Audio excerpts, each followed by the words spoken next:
नमस्कार दोस्तों, स्वागत है आपका जीएस मंथन पे। आज हम इतिहास के बहुत महत्वपूर्ण पीवाईक्यू करेंगे, एमसीक्यू करेंगे, स्टेटमेंट बेस्ड क्वेश्चन करेंगे जो कि हमारी परीक्षाओं में हमेशा पूछे जाते हैं। कुछ प्रश्न इसमें हमने वो उठाए हैं जो बहुत कठिन हैं, जो आप लोग कई बार नहीं समझ पाते हैं कि इसमें ये वाला सही है तो क्यों सही है। बहुत ज़्यादा प्रश्न ऐसे कंफ्यूजिंग आ जाते हैं जो कि आपको समझना ये कई बार लगता है कि आप सही करके आए हो फिर भी वो गलत हो जाता है। इसलिए क्लास को पूरा देखना है। ये एमसीक्यू अभी तो यूपी पीसीएस मेंस आने वाला है, उसके लिए भी महत्वपूर्ण है। इसके अलावा एसएससी, रेलवे, यूपीएससी सबके लिए महत्वपूर्ण रहने वाला है। आपको क्लास को पूरा देखना है जिससे कि आपके सारे क्वेश्चन क्लियर हो जाएं। हम एक एक स्टेटमेंट पर बात करेंगे कि वो सही है तो क्यों सही है और गलत है तो क्यों गलत है, जिससे इतिहास का जो हमारा टॉपिक है वो यहीं पर कंप्लीट हो जाए। और जब हमारे पीवाईक्यू के कॉन्सेप्ट क्लियर हो जाते हैं तो हमारे लिए कोई भी पेपर हो, कोई भी क्वेश्चन हो, आसान हो जाता है। क्लास पर पूरा बने रहिएगा। सबसे जो पहला प्रश्न हमारा है यह है, सिंधु घाटी सभ्यता के लोग तांबे और कांसे दोनों का उपयोग करते थे। उन्होंने लोहे का व्यापक उपयोग किया था।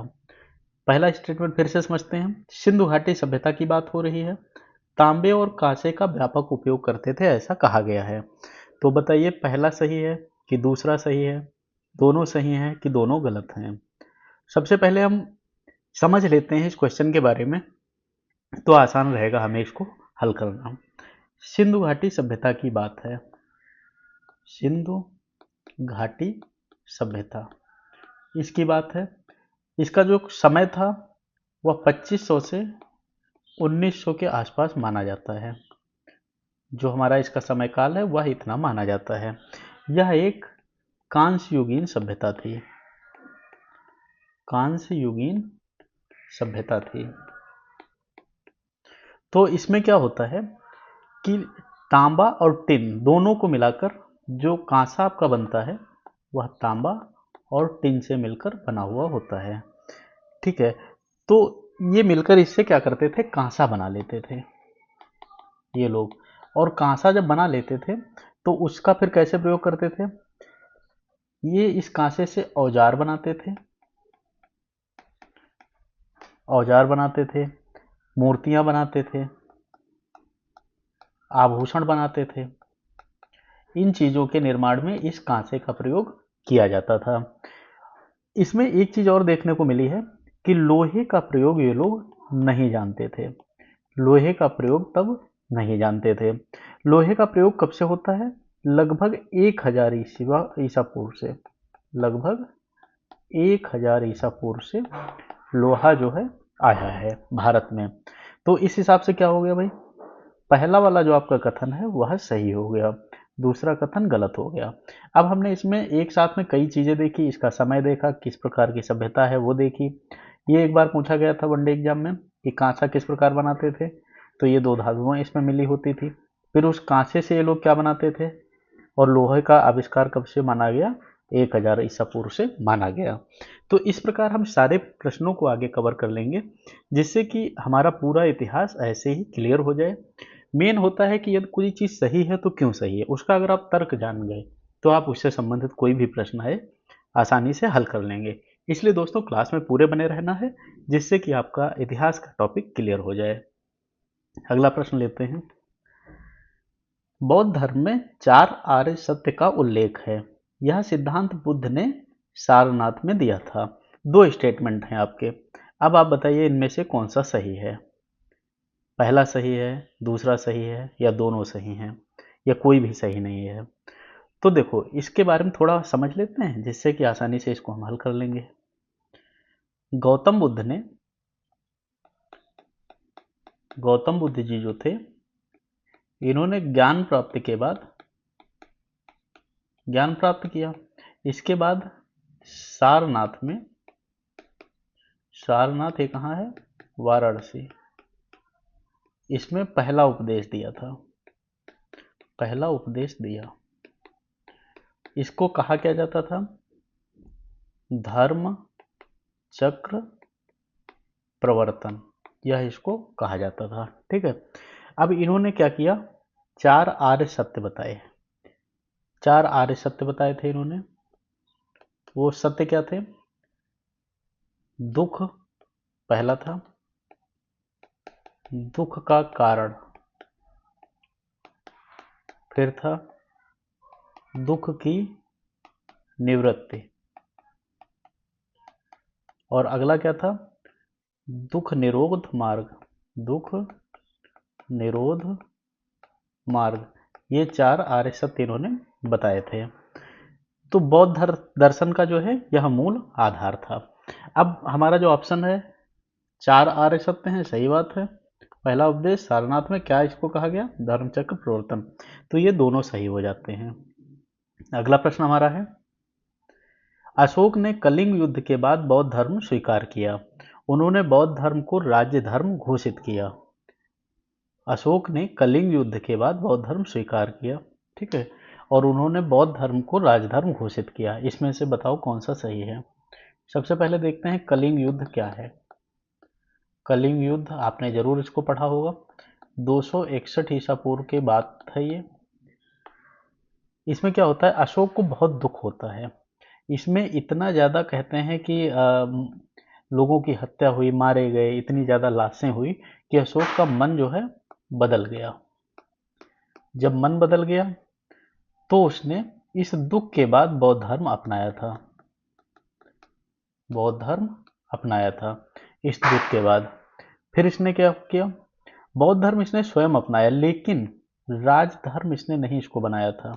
राजधर्म नहीं बनाया था इसने। हालांकि सभी धर्मों का सम्मान किया और बौद्ध धर्म के प्रचार के लिए भी इसने काफ़ी कुछ किया, लेकिन इसको राज्य का धर्म नहीं बनाया था। ये चीज़ आप समझ गए होंगे। अगला प्रश्न है, गुप्त काल को भारतीय इतिहास का स्वर्ण युग कहा जाता है। इस काल में तक्षशिला विश्वविद्यालय स्थापित हुआ। गुप्त काल को, ठीक है, तो इसमें अब इसको समझते हैं जरा। गुप्त काल का पहले समय देखते हैं क्या था। गुप्त काल, इसका जो समय माना जाता है 320 से 550 के आसपास का माना जाता है। तो इसमें कला, साहित्य, गणित, खगोल और विज्ञान, इनका जो है बहुत उत्कर्ष होता है, इसलिए इसे स्वर्ण युग कहा जाता है। भाई किसी भी काल में अगर इतनी सारी चीज़ें एक साथ आगे बढ़ जाएं, एक साथ चीज़ें सामने आ जाएं, तो वह स्वर्ण युग के बराबर ही मान लो। और इसमें होता क्या है, तक्षशिला जो विश्वविद्यालय है, अगला तक्षशिला विश्वविद्यालय, तो यह कब से है? मौर्य काल से भी पूर्व अस्तित्व में था। यह बहुत पहले से, मौर्यों से भी पहले से ये माना जाता है। गुप्त काल में नालंदा विश्वविद्यालय प्रसिद्ध होता है। नालंदा विश्वविद्यालय जो है गुप्त काल में प्रसिद्ध होता है। तो भाई पहला वाला तो सही है, लेकिन दूसरा गलत है, तो पहला वाला सही हो जाता है। अगला प्रश्न है, हर्षवर्धन की राजधानी कन्नौज थी। उसकी मृत्यु के बाद उसका साम्राज्य दक्षिण भारत तक फैला रहा। हर्षवर्धन की राजधानी कन्नौज थी। तो हर्षवर्धन जो थे, हर्षवर्धन आपके जो थे, ये 606 से 647 ईस्वी के आसपास थे। ये इंपॉर्टेंट है, पूछा गया है एक बार क्वेश्चन। फिर इनकी राजधानी कहाँ थी? कन्नौज, कन्नौज में थी। और उत्तरी भारत को ये एकत्रित करने में जुटे रहे। उनकी मृत्यु के बाद उसका साम्राज्य शीघ्र ही विखंडित हो जाता है और दक्षिण भारत तक इनका प्रभाव नहीं पहुंच पाता है। उस समय दक्षिण भारत की यदि हम बात करते हैं तो चालुक्य और पल्लव वंश जो है वो शक्तिशाली थे हर्षवर्धन के काल में। तो केवल पहला विकल्प सही होता है, बाकी गलत होते हैं। अगला प्रश्न है, इब्न तूता मोहम्मद बिन तुगलक के शासनकाल में भारत आया और उसने किताब उल रहला नामक किताब लिखी। तो इब्न तूता जो था वो मोरक्को का था। देखो ये छोटी छोटी चीज़ें जो हैं, इनको भी आप जब सीखते चलोगे तो आप अच्छे से अपने प्रश्न हल कर पाओगे। ये वाला है, चाहे ये यहाँ से पूछ ले, जब हमें आता है तो हम कुछ भी लिख लेंगे। क्या होता है, इब्न तूता मोरक्को का प्रसिद्ध यात्री था जो 1333 में भारत आता है और मोहम्मद बिन तुगलक ने उसे दिल्ली का काजी नियुक्त कर लिया।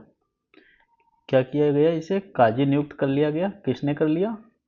तुगलक ने। मोहम्मद बिन तुगलक ने इसे काजी नियुक्त कर लिया। भारत प्रवास के अनुभव पर उसने जो किताब लिखी है उसको किताबुल रहला ग्रंथ कहा गया और इसमें क्या होता है, सामाजिक, आर्थिक, राजनीतिक इन जीवन को इस किताब में बताया गया है। तो इस प्रकार यह दोनों सही हो जाते हैं। अगला प्रश्न है, अकबर ने दीन ए इलाही की स्थापना की। इसका उद्देश्य केवल इस्लाम का प्रचार करना था। एक आपको मैं बात बता दूं, जहां पर केवल लगा हो उसको थोड़ा समझ के देखना, क्योंकि केवल वाले अक्षर जो होते हैं वो गलत ही होते हैं। तो अकबर ने क्या किया? अकबर ने उन 1582 में विभिन्न धर्मों के अच्छे सिद्धांतों को मिलाकर दीन ए इलाही की स्थापना की। दीन ए इलाही की स्थापना की। कई धर्मों के अच्छे अच्छे विचार जो है मिलाकर तब किया। इसका उद्देश्य क्या था? इसका उद्देश्य इस्लाम का प्रचार नहीं बल्कि धार्मिक एकता था। धार्मिक एकता, केवल इस्लाम का प्रचार इसका उद्देश्य नहीं था। तो पहला वाला सही हो जाता है। इसमें और क्या था मैं बता देता हूँ। इसमें हिंदू, जैन, इस्लामी, ईसाई और सूफी विचारों का भी समावेश किया गया। अकबर क्या चाहता था? अकबर हमेशा चाहता था कि कुछ ऐसा हो जो चीज़ें सबके सामने रहें और सब एक साथ मिलके रहें। ऐसा ना हो केवल इस्लाम पर ही बहुत ज़्यादा दबाव हो जाए। इसलिए उसने क्या किया? इस धर्म की स्थापना की। और इसमें यह भी बताया गया कि भाई ठीक है, आप सारे धर्मों का समान इज्जत करेंगे, सम्मान करेंगे, हर चीज़ करेंगे। इस प्रकार सबको बढ़ावा मिले, न कि केवल इस्लाम धर्म का प्रचार करना। अगला प्रश्न है, शिवाजी ने मराठा साम्राज्य की स्थापना की। उनकी राजधानी पूर्णा यानी नासिक थी। तो कैसे क्या होता है, थोड़ा इसको समझ लेते हैं। शिवाजी भोसले, शिवाजी भोसले जो थे 1674 से 1680 कार्यकाल। कार्यकाल मैं इसलिए बता देता हूँ क्योंकि आपके पीसीएस को बहुत कार्यकाल पसंद है, मतलब सन वाली बातें इसको बहुत पसंद है। मराठा साम्राज्य की नींव डाली जाती है और रायगढ़ को अपनी राजधानी बनाया जाता है। रायगढ़ को राजधानी बनाया जाता है। और इसके बाद क्या होता है? स्वराज की अवधारणा इन्होंने ही दी थी और पेशवा प्रणाली की शुरुआत की थी। ये दो थोड़े पॉइंट आप देख लीजिएगा। स्वराज की अवधारणा अवधारणा और पेशवा प्रणाली। पेशवा प्रणाली, ठीक है। तो पहला सही हो जाएगा। पूर्णा नहीं बनाई थी इन्होंने, बनाई थी रायगढ़। दोस्तों यदि आपको ये क्लास पसंद आ रही है तो आप इसको सब्सक्राइब जरूर करिएगा। सब्सक्राइब करने से क्या होगा, एक तो आपको भूगोल के, इन्वायरमेंट के और पॉलिटी के, ये ऑलरेडी क्लास PYQ के कराए जा चुके हैं, इनको आप जरूर देखिएगा। कोई भी आप एग्जाम देने जा रहे हो, बहुत महत्वपूर्ण PYQ हैं, ऐसे ही हमने हर एक पे समझाया है। इसके अलावा यदि आप निबंध की तैयारी कर रहे हैं और आपके संबंध में निबंध नहीं आ रहा है तो चैनल पर निबंध की पूरी सीरीज है 100-125 निबंधों की, उसको भी जरूर देखिएगा, जिससे कि आपकी मेंस की तैयारी भी साथ में होती रहे। क्योंकि आपका उद्देश्य केवल प्री पास करना नहीं है, उद्देश्य है प्री मेंस, इंटरव्यू और उसके बाद सर्विस लेने का। तो सर्विस लेने में ये समुंदर भी पार करना है, ये समुंदर भी पार करना है। इसलिए आप जुड़ जाइए। निबंध इतने बेहतरीन तरीके से मैंने पढ़ाया है, शायद यूट्यूब पर किसी ने पढ़ाया है। वो आप जब देखेंगे तब आपकी समझ में आएगा। एक एक क्वेश्चन, एक एक चीज मैंने आपको हाथ पकड़ के समझाई सिखाई है। अगला प्रश्न आता है, 1857 की क्रांति जो है मेरठ से हुई है और इसकी अगुवाई बहादुर शाह जफर ने की थी। तो 1857 की क्रांति को थोड़ा समझते हैं। तारीख क्या थी? 10 मई 1857 ये डेट थी। इसमें होता क्या है, मेरठ में सिपाही विद्रोह हो जाता है। सिपाही विद्रोह ये हो जाता है और दिल्ली पहुंचकर बहादुर शाह को भारत का सम्राट घोषित कर दिया जाता है। तो इस प्रकार क्या होता है कि विद्रोह उत्तर भारत में तेजी से फैलता है, दक्षिण भारत में इतना तेज नहीं फैलता, लेकिन उत्तर भारत में तेजी से फैलता है। हालांकि विभिन्न क्षेत्रों में नेतृत्व जो है अलग अलग रूप में था, लेकिन हम ये कह सकते हैं प्रतीकात्मक रूप से बहादुर शाह को अगुवाई करता माना जाता है, क्योंकि इनको ही उस समय नेता माना गया था। अगला प्रश्न है, भारतीय राष्ट्रीय कांग्रेस की स्थापना 1885 में हुई। इसके पहले अध्यक्ष A.O. ह्यूम थे। तो समझते हैं थोड़ा इसको। भारतीय राष्ट्रीय कांग्रेस की स्थापना, भारतीय राष्ट्रीय कांग्रेस, इसकी स्थापना जो होती है वह 1885 में होती है A.O.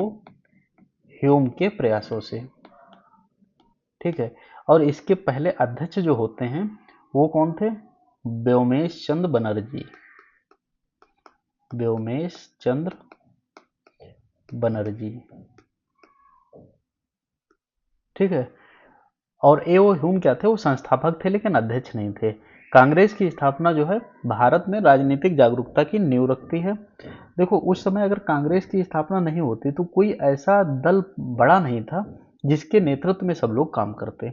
तो कांग्रेस ने उस समय एक जनता दल इकट्ठा किया और सबकी आवाज के लिए एक जरिया बन गई, इसलिए कांग्रेस की स्थापना आवश्यक थी। वरना छोटे छोटे जगहों पर विद्रोह होते थे, सब अपने अपने तरीके से काम कर रहे थे, तो अंग्रेज उनको जल्दी कुचल दे रहे थे। अगला प्रश्न है, बंगाल विभाजन 1905 में लॉर्ड कर्जन ने किया। विभाजन का उद्देश्य प्रशासनिक सुविधा था, न कि राजनीतिक। देखो 1905 में क्या होता है, प्रश्न कुछ भी बोले पढ़ाऊंगा तो पूरा आपको। लॉर्ड कर्जन ने बंगाल विभाजन किया, बंगाल विभाजन किया। स्वदेशी वाली बात यहीं से उठी थी, जिसे हिंदू और मुसलमानों में भेद बढ़ता है। हिंदू और मुसलमानों में जो है भेद बढ़ता है। औपचारिक रूप से इसे प्रशासनिक सुविधा कहा गया, लेकिन वास्तविक उद्देश्य इसका क्या था?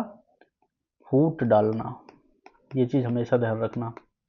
अब वो तो ऐसा नहीं कहेंगे कि हम फूट डाल रहे हैं तुम में, तो राष्ट्रवादी आंदोलन को एक नई दिशा इससे मिल जाती है। थोड़ा ये फायदे वाली चीज भी होती है, लेकिन जो है इनका पीछे का मंशा तो कुछ और ही थी जो दुनिया जान रही थी।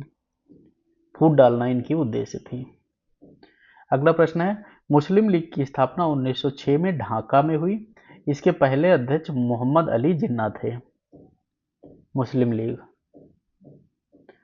तो मुस्लिम लीग की स्थापना कब होती है? मुस्लिम लीग स्थापना होती है 30 दिसंबर 1906 को ढाका में। अब यह है बांग्लादेश में, बांग्लादेश में है। ठीक है, फिर इसमें क्या होता है, अध्यक्षता किसने की थी? नवाब सलीमुल्लाह खान, सलीमुल्लाह खान ने। और इसके पहले अध्यक्ष आगा खां थे। पहले अध्यक्ष कौन थे? आगा खां। देखो मुस्लिम लीग की स्थापना और कांग्रेस की स्थापना, ये दोनों भले ही किसी भी विचारधारा से रही हूँ, कैसे भी काम की हूँ, लेकिन जो असली में दम जो स्वतंत्रता की पैदा की, तो इन्हीं दो लोगों ने पैदा की। जो धीरे धीरे समीकरण बनते गए, कभी इनमें फूट भी हुई, अलगाव भी हुआ, सब कुछ हुआ, लेकिन जो कहीं ना कहीं चेतना एक सही से जगती है, तो वह इन्हीं दो के कारण जगती है। तो इसका ए सही हो जाएगा। स्थापना 1906 में होती है। तारीख क्या है? 30 दिसंबर 1906।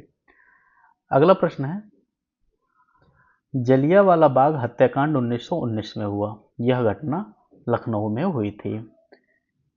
तो जलियांवाला बाग हत्याकांड,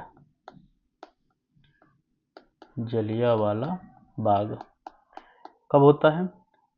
13 अप्रैल 1919 को यह कांड होता है। दिन कौन सा था? बैसाखी का दिन था, ये भी हमें याद रखना है। और वो व्यक्ति कौन था? General Dyer. अमृतसर में हुआ, अमृतसर में होता है। तो इसमें क्या हुआ, 13 अप्रैल 1919 को बैसाखी के दिन जनरल डायर ने अमृतसर के जलियांवाला बाग में निहत्थे लोगों पर गोली चलवा दी और हजारों लोग इसमें मारे गए। तो यह ब्रिटिश अत्याचार का एक प्रतीक बन गया था। उस समय क्या होता है कि एकदम से जैसे कम जगह में बहुत सारे लोग इकट्ठा हुए थे और इसका गेट एक ही था और इसमें सारे डायर ने क्या किया, सैनिक लगा के और सबको मरवा दिया था। निहत्थे लोग थे। तो यह ब्रिटिश अत्याचार का प्रतीक था। तो यह घटना कहाँ होती है? अमृतसर में, पंजाब में होती है, न कि लखनऊ में। लेकिन इससे जो है पूरे भारत में क्रांति की भावना प्रबल हो जाती है। जैसे ये खबर फैलती है कि ऐसा ऐसा हो गया, ऐसे निहत्थे लोग मारे गए, तो इसका डायर का ट्रांसफ़र यहाँ से हो जाता है, वापस बुला लिया जाता है। हालांकि उम्मीद ये थी कि इसको बहुत कड़ी सज़ा दी जाएगी, लेकिन इसको जो है वहाँ सम्मानित किया जाता है, ऐसा इतिहास बताता है। अगला प्रश्न हमारा है, असहयोग आंदोलन गांधी जी ने 1920 में प्रारंभ किया। इसे चौरी चौरा कांड के बाद स्थगित कर दिया गया। अब हमें दोनों पता होने चाहिए कब क्या हुआ। तो असहयोग आंदोलन जो है, असहयोग आंदोलन कब होता है? 1920 में गांधी जी के नेतृत्व में शुरू होता है। गांधी जी, ठीक है। और इसका उद्देश्य क्या था? ब्रिटिश शासन के विरुद्ध शांतिपूर्ण असहयोग आंदोलन करना था। और 1922 में क्या हो जाता है? चौरी चौरा यानी गोरखपुर, गोरखपुर उत्तर प्रदेश में हिंसा होने के कारण गांधी जी ने आंदोलन वापस ले लिया। उन्होंने हिंसा की स्वतंत्रता जो है इसको संघर्ष के आदर्शों के विपरीत माना था। तो इसमें ये दोनों सही हो जाते हैं। इसको चौरी चौरा के बाद स्थगित कर दिया जाता है और गांधी जी ने प्रारंभ किया है। अगला प्रश्न है, सविनय अवज्ञा आंदोलन की शुरुआत 1930 में हुई। इसकी शुरुआत दांडी यात्रा से हुई। तो मैंने ऐसे प्रश्न उठाए हैं जिससे आपका पूरा टॉपिक उससे क्लियर होता चलेगा। तो 12 मार्च 1930, इसको क्या होता है? साबरमती से दांडी तक, साबरमती से दांडी तक की यात्रा, 240 मील की यात्रा।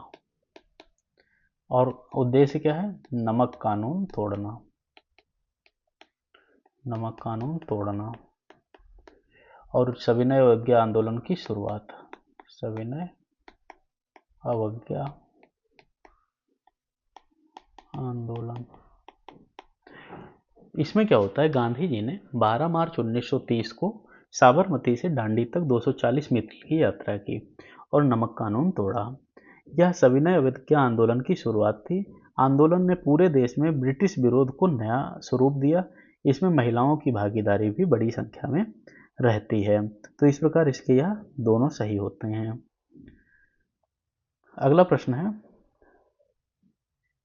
भारत छोड़ो आंदोलन 1942 में शुरू हुआ और यह आंदोलन कांग्रेस के लाहौर अधिवेशन में पारित हुआ था। तो भारत छोड़ो आंदोलन, छोड़ो आंदोलन 8 अगस्त 1942,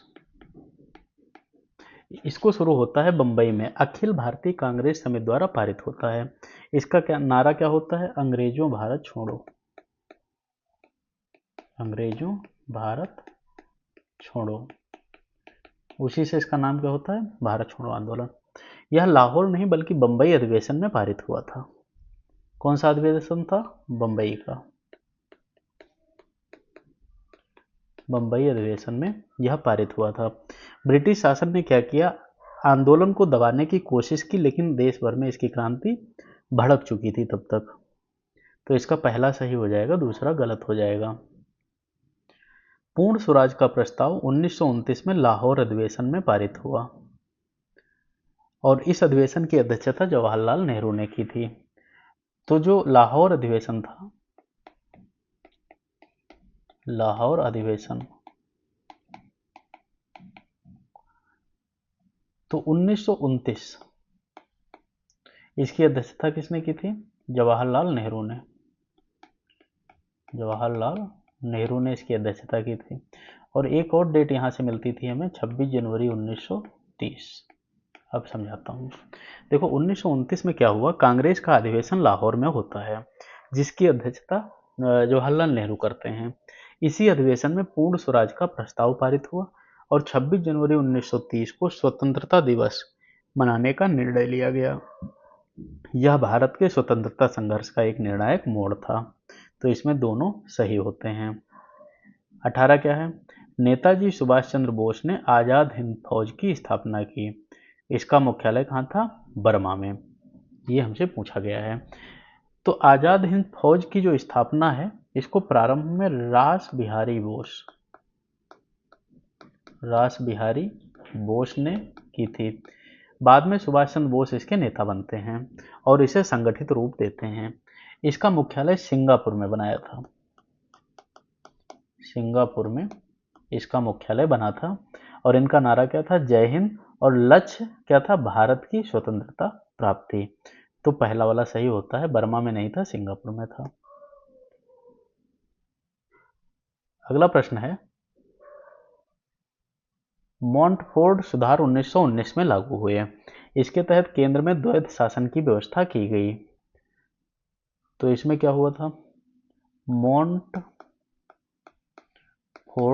सुधार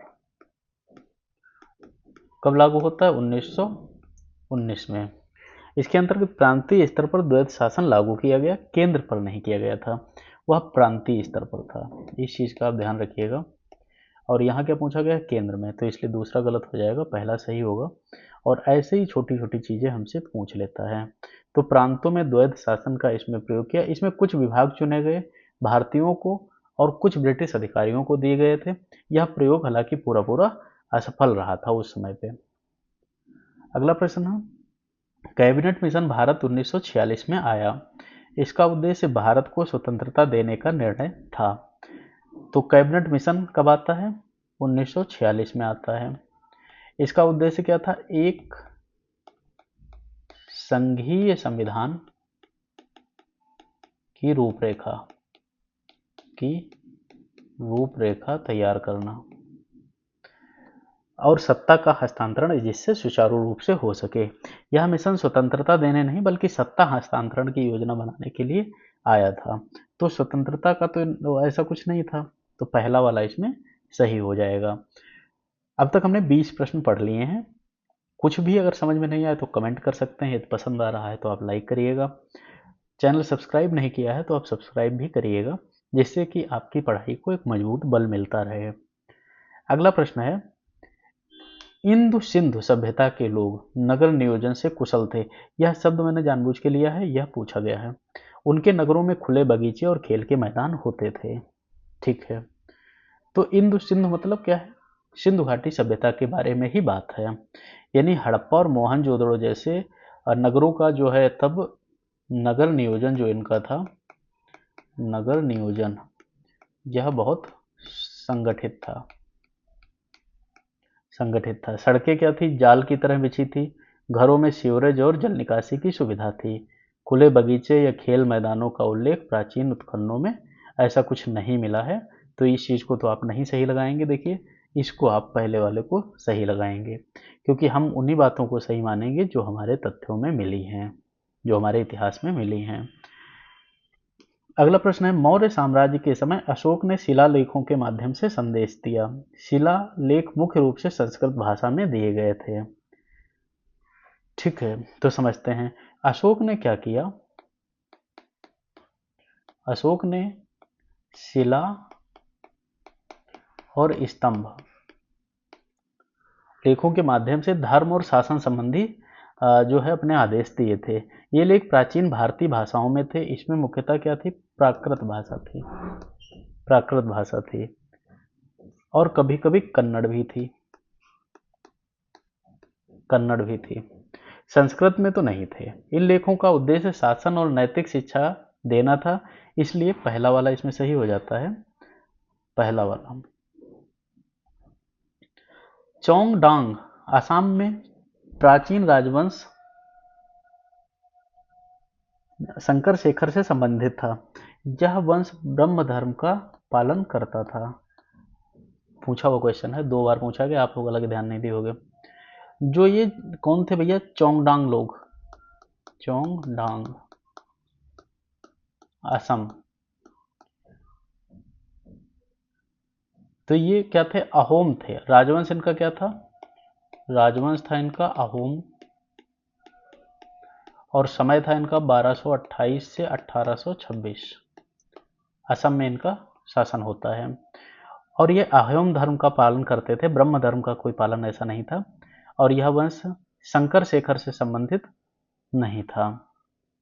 तो आप इस चीज को समझेंगे, दोनों इसमें गलत हो जाते हैं। किससे संबंधित था यह राजवंश? अहोम से संबंधित था, शंकर शेखर से नहीं था। और यह ब्रह्म धर्म का पालन नहीं करते थे, अहोम धर्म का पालन करते थे। अहोम धर्म का पालन यह करते थे। अगला प्रश्न है, सिकंदर महान ने भारत पर आक्रमण किया, वह पाटलिपुत्र तक पहुंच गया। तो सिकंदर महान जो थे, सिकंदर महान 356 से 323 ईसा पूर्व इनका समय है। तो 326 ईसा पूर्व में क्या होता है, पंजाब तक आक्रमण किया और झेलम नदी में इन्होंने मोर्चा संभाला था। नदी कौन सी थी? कई बार पूछ ली जाती है। झेलम नदी के पास इनका युद्ध हुआ था। वह गंगा के पूर्वी भाग या पाटलिपुत्र तक नहीं पहुंच पाए थे। तो इसमें केवल पहला सही है, पंजाब में इन्होंने आक्रमण किया था झेलम नदी के पास। अगला प्रश्न है, सम्राट पृथ्वीराज चौहान का शासन दिल्ली में था, वह मोहम्मद गोरी से 1992 में हराया गया। ठीक है। तो पृथ्वीराज चौहान जो थे, इनका शासन कहाँ था? पृथ्वीराज चौहान, इनका शासन था अजमेर और दिल्ली में, दोनों जगह पर इनका शासन था। और 1192 तराइन की दूसरी लड़ाई, तराइन की दूसरी लड़ाई, इसमें इनको जो है हार मिलती है मोहम्मद गोरी से। तो इसमें दूसरा सही है, इनका शासन केवल दिल्ली में नहीं था, अजमेर में भी था। तो दूसरा बी वाला इसमें सही हो जाता है। दोस्तों ऐसे ही हम पूरा इतिहास, पूरी भूगोल, पूरा इकोनॉमिक्स, सारे सब्जेक्ट हम आपको ऐसे ही पढ़ा देंगे, जो कि हम ऑलरेडी एमसीक्यू में पढ़ा चुके हैं। इसके बाद हम शुरू करेंगे कॉन्सेप्ट बेस। कॉन्सेप्ट बेस मतलब क्या है? जब एमसीक्यू पूरे हो जाएंगे तो हम आपको पूरा स्टैटिक समझाएंगे, एक एक चीज़। वो क्लास थोड़ा बड़ी होने वाली है, इसलिए आप सब्सक्राइब कर लीजिए, जिससे कि आपको क्लास का लाभ मिले। आपको जब समय मिले तब देख सकते हैं, लेकिन आपको देखना जरूर है। पूरा स्टैटिक जीके हम आपका बहुत अच्छे तरीके से क्लियर करा देंगे। जैसे हम एक एक चीज़ यहाँ समझा रहे हैं, ऐसे हम पूरा स्टैटिक जीके की सारी चीज़ें आपको समझाने का प्रयास करेंगे, जिससे कि आप अच्छे से अपना पूरा तैयारी कर सकें और आपके बेहतर नंबर आ सकें। क्योंकि परीक्षा में क्या होता है, जब आप बहुत कुछ रट लेते हैं तो वो प्रेशर बन जाता है, और जब प्रेशर बनता है तो आपको थोड़ा वहाँ दिक्कत होती है, आप चीज़ें जल्दी नहीं कर पाते हैं। अगला प्रश्न है, खिलजी वंश का संस्थापक जलालुद्दीन खिलजी था, वह दिल्ली सल्तनत का हिस्सा था। खिलजी वंश, तो खिलजी वंश जो है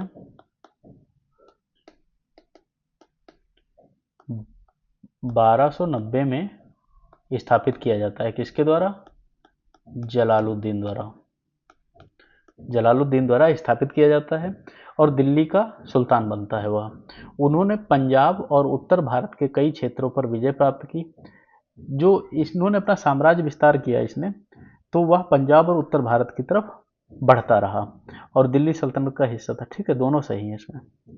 अगला प्रश्न है, मुगल, ये मुगल लिखा है, मुगल सम्राट जहांगीर का असली नाम सलीम था। सलीम और सालिम दोनों बोलते हैं। सलीम था, वह अकबर के बाद सिंहासन पर बैठता है। तो जो जहांगीर था,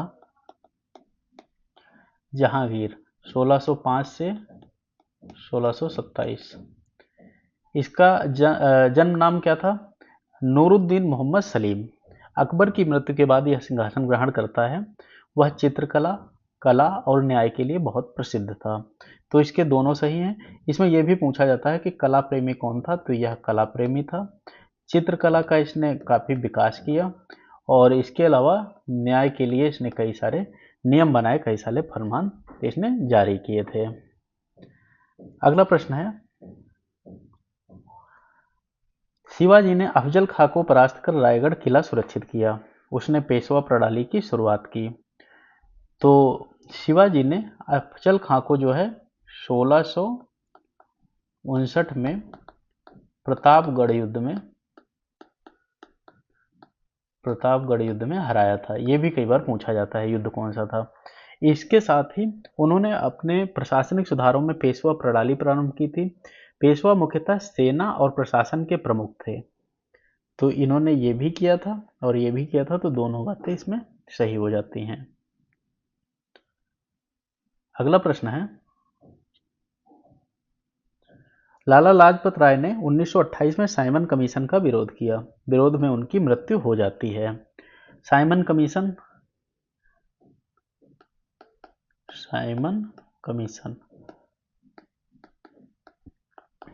1928 की बात है। इसका जो है, इसके खिलाफ भारत में बहुत ज़्यादा विरोध शुरू हो गए, तो लाला जी ने भी भाई इसका नेतृत्व किया। और नेतृत्व में क्या होता है, 30 अक्टूबर 1928 को पुलिस द्वारा लाठियों से पीट पीट कर उनकी मृत्यु हो जाती है। यह ब्रिटिश अत्याचार के खिलाफ राष्ट्रीय भावना को मजबूत करने वाली घटना थी। उस समय एकदम से दंगा और सब शुरू हो गया था, तो इसमें दोनों कथन सही हो जाते हैं। अगला प्रश्न है, गांधी जी ने 1932 में सविनय अवज्ञा आंदोलन फिर से शुरू किया।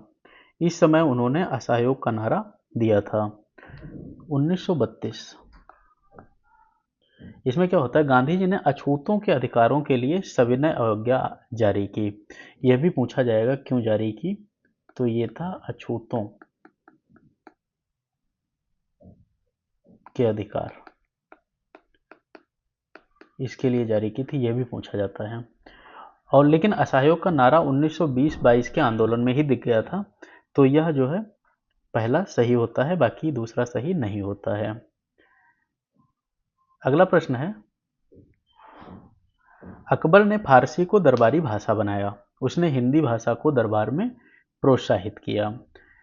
तो अकबर की जो आधिकारिक भाषा थी, इस ऐसे भी पूछ लेता है कि अकबर की आधिकारिक भाषा क्या थी, तो यह तो भैया थी फारसी। और इसमें क्या होता था, राजकाज है, शासकीय पत्राचार है, साहित्य का कार्य फारसी में ही होता था। हिंदी भाषा में आम जनता में जो हिंदी भाषा थी वो प्रचलित थी, लेकिन दरबार द्वारा उसका कोई प्रोत्साहन नहीं किया गया। इनकी जो जितने राजकाज, जितने फरमान होते थे, वो सब फारसी में आते थे। अब हिंदी लोग बोलते थे, ठीक है, वो बात अलग है, उस पर कोई प्रतिबंध भी नहीं लगाया गया। लेकिन अगर आप ये कहें कि नहीं हिंदी में दरबार में प्रोत्साहन मिला, ऐसा कुछ नहीं हुआ। अगला प्रश्न है, मीर बख्शी ने सिकंदर के भारतीय अभियान का वर्णन किया और वह ग्रीक इतिहासकार था। तो सिकंदर का जो भारतीय अभियान के प्रमुख स्रोत हैं वह कर्टियस और ग्रीक लेखक अरियान के से मिले हैं। मीर बख्शी से ऐसा कोई इतिहासकार ही ये कोई संदर्भ में नहीं रहा है उस समय में। अगर इसको बकरी भी कह दो तो भी कोई बुरा नहीं है, जो उसने लिखा था ठीक है। तो इस नाम का कोई इतिहासकार नहीं मिला है, इसमें यह दोनों गलत हो जाते हैं। ग्रीक लेखक एक थे अरियान, ये थे ग्रीक लेखक, इन्होंने सिकंदर के भारत अभियान को बताया है। अगला प्रश्न है, छत्रपति संभाजी ने मराठा साम्राज्य का नेतृत्व किया। उसका अंग्रेजों से संघर्ष मुख्य रूप से गोवा में हुआ था। तो संभाजी जो थे, संभाजी ये 1681 से 1689 इसके बीच में थे। तो शिवाजी के बाद मराठा साम्राज्य का इन्होंने नेतृत्व किया था। उनका मुख्य संघर्ष क्या था, मुगलों के साथ था, गोवा के अंग्रेजों से नहीं था। अंग्रेजों से नहीं था, इनका जो संघर्ष हुआ है वह मुगलों से हुआ है। तो पहला वाला सही होता है, दूसरा सही नहीं है। अगला प्रश्न है, अजंता और एलोरा की गुफाएं गुप्त काल में बनी। ये मुख्यतः जैन धर्म से संबंधित हैं। तो ये जो गुफाएं हैं अजंता और एलोरा कब बनती हैं? 5वीं और 8वीं सदी में। 8वीं सदी में बनती हैं। कला और चित्रकला, चित्रकला और वास्तुकला इन दो के लिए बहुत ज़्यादा मशहूर हैं। और इनका जो गुप्त काल की यह उत्कृष्ट मिसाल हैं। ये मुख्यतः किससे संबंधित है? बौद्ध और हिंदू धर्म से संबंधित हैं। एलोरा में जो है कुछ गुफाएं जैन गुफाएं मानी जाती हैं, लेकिन मुख्यतः यह जैन से संबंधित नहीं है। तो पहली वाली बात सही हो जाती है कि गुप्त काल में बनी है, लेकिन जैन धर्म वाली बात नहीं सही है। अगला प्रश्न है, तुगलक वंश का संस्थापक गोरी सुल्तान था। वह दिल्ली सल्तनत का हिस्सा था। तो तुगलक वंश जो था, तुगलक वंश, इसका जो संस्थापक कौन था? गयासुद्दीन, गयासुद्दीन तुगलक था। और दिल्ली सल्तनत का हिस्सा था और शासन करता था यहाँ, इसलिए दूसरा तो सही हो जाता है, लेकिन पहला सही नहीं होता है। 36 देखते हैं अगला प्रश्न। शाहजहां ने लाल किला और दिल्ली में जामा मस्जिद बनवाई। उसने आगरा में फतेहपुर सीकरी का निर्माण करवाया। तो शाहजहां ने क्या किया? शाहजहां ने 1638 से 1648 में लाल किला और जामा मस्जिद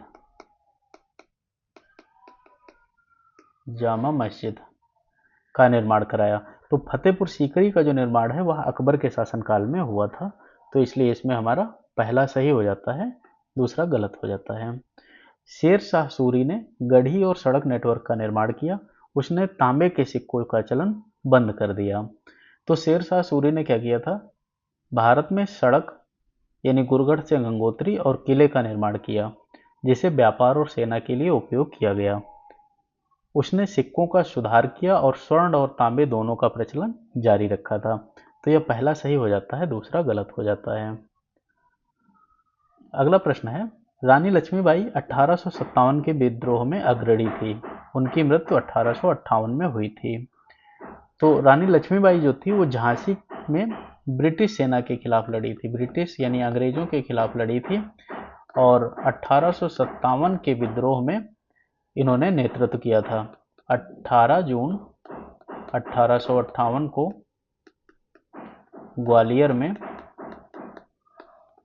ग्वालियर के युद्ध में ये शहीद हो जाती हैं। तो इस प्रकार इसमें हम दोनों कथन हमारे सही हो जाते हैं। विद्रोह में अग्रणी भी थी और 58 में इनको वीरगति भी मिलती है। अगला प्रश्न है, वाणिज्यिक क्रांति भारत में ब्रिटिश ईस्ट इंडिया कंपनी के माध्यम से हुई। इसका मुख्य केंद्र मुंबई में था।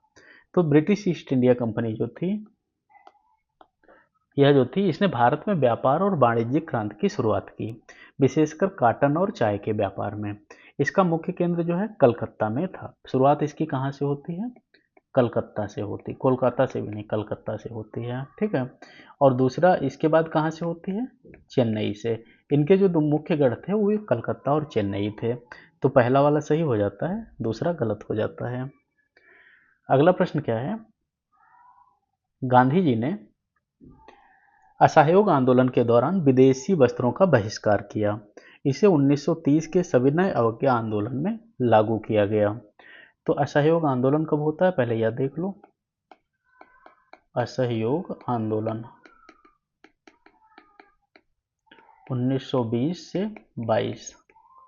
इस बीच में गांधी जी ने विदेशी वस्त्रों का बहिष्कार कर स्वदेशी का प्रचार यहीं से शुरू किया था। और 1930 में सविनय अवज्ञा आंदोलन मुख्य रूप से नमक कानून के खिलाफ था। इसलिए इसमें क्या होता है, पहला वाला सही हो जाएगा। जो ये था सविनय अवज्ञा, ये नमक कानून के खिलाफ चला था। अगला प्रश्न क्या है, खनिज संसाधनों के विकास में ब्रिटिश काल का बड़ा योगदान था। ब्रिटिशों ने कोयला और लोहा खानों का प्रबंधन शुरू किया। तो ब्रिटिश काल में होता क्या है, खनिजों का व्यवस्थित दोहन शुरू होता है।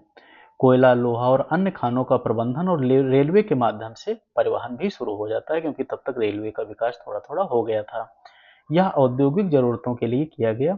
खनिज संसाधनों का मुख्य विकास मुख्य रूप से जो है ब्रिटिश आर्थिक हितों के लिए हुआ था। भाई जैसे रेल चलानी है तो उनको कोयला चाहिए, तो उन्होंने इसका दोहन शुरू कर दिया। कोयले का खुदान शुरू कर दी, तो उन्होंने अपने उद्देश्य की पूर्ति के लिए ये सब काम शुरू कराए थे।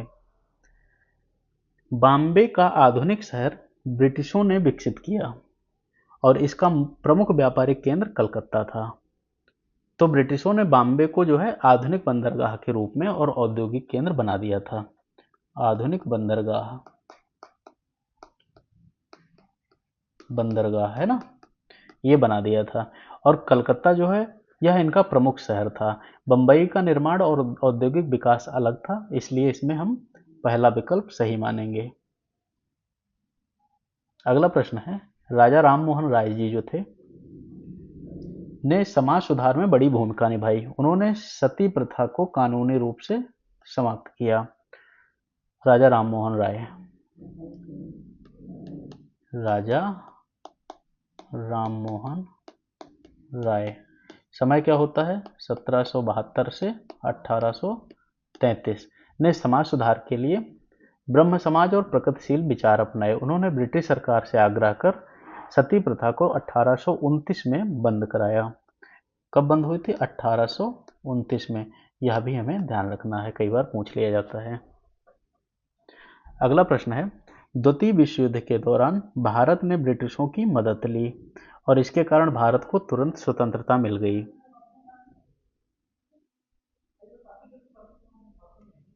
तो भारत में क्या होता है,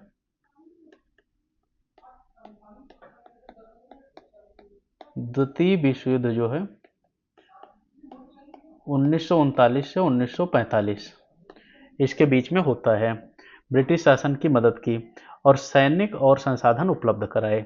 युद्ध के कारण क्या होता है, देश में स्वतंत्रता की मांग बढ़ती है, लेकिन तुरंत स्वतंत्रता नहीं मिलती है।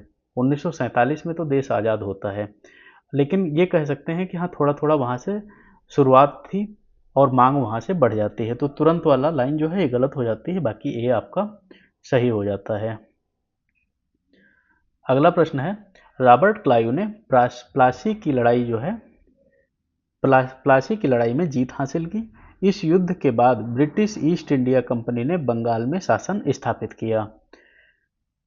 तो 1757 की बात है, इसमें होता है आपका प्लासी का युद्ध। प्लासी का युद्ध, और इसमें रॉबर्ट क्लाइव ने नवाब सिराजुद्दौला को हराया था उस समय। तो परिणाम स्वरूप क्या होता है, ब्रिटिश ईस्ट इंडिया कंपनी ने बंगाल में राजनीतिक और आर्थिक नियंत्रण स्थापित किया। तो भाई ये दोनों बातें इनकी तो सही हो जाती हैं। अगला प्रश्न है, गांधी जी ने खादी आंदोलन के माध्यम से विदेशी कपड़े का बहिष्कार किया। खादी केवल सविनय अवज्ञा आंदोलन में प्रचलित था। तो खादी आंदोलन कब हुआ, पहले तो ये जानो। खादी आंदोलन ये होता है 1920 से 22। ठीक है, इसमें विदेशी कपड़े का बहिष्कार होता है और स्वदेशी वस्त्रों को प्रोत्साहित किया जाता है। खादी आंदोलन असहयोग आंदोलन के दौरान शुरू होता है, लेकिन केवल सविनय अवज्ञा तक सीमित नहीं रहता है। यह स्वतंत्रता संग्राम के प्रतीक के रूप में सामने आता है। इसलिए पहला सही होगा। केवल वाली बात जहां आएगी, मैंने पहले भी कहा है, थोड़ा उस चीज पर गौर करिएगा। अगला प्रश्न है, कलकत्ता का आधुनिक बंदरगाह ब्रिटिशों ने विकसित किया। यह मुख्य रूप से चाय और कपास के निर्यात के लिए था। तो ब्रिटिशों ने क्या किया, कलकत्ता को आधुनिक बंदरगाह के रूप में विकसित कर दिया और मुख्य रूप से यह व्यापारिक केंद्र बन जाता है और चाय, कपास, कपड़ा, जूट निर्यात इसके प्रमुख केंद्र रहते हैं। और इसमें इस तरीके से ये दोनों सही हो जाते हैं आपके। अगला प्रश्न है, भारत में रेलवे का प्रथम संचालन 1853 में हुआ। पहला मार्ग दिल्ली मुंबई था। तो देखो, रेलवे का संचालन पहली बार होता है 16 अप्रैल, ये डेट पूछता है कई बार, 1853 को। कहाँ से? मुंबई से ठाणे, इसके बीच में पहला रेलवे जो आपकी लाइन है वो चलती है। दिल्ली मुंबई मार्ग जो है ये विकसित तो होता है, लेकिन यह काफ़ी बाद में विकसित होता है। तो इस प्रकार केवल पहली वाली बात इनकी सही हो जाएगी, ये वाली गलत हो जाती है।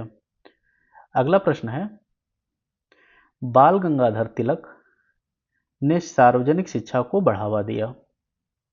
उन्होंने गणेश उत्सव को राजनीतिक जागरूकता के लिए लोकप्रिय बनाया। तो तिलक जी जो थे तिलक। समय क्या था? 1856 से 1920। ने शिक्षा और राष्ट्रीय चेतना को बढ़ावा दिया। उन्होंने गणेश उत्सव को जो है सामाजिक कार्यक्रम से राजनीतिक आंदोलन में परिवर्तित कर लोगों में राष्ट्रवाद की भावना जगाई।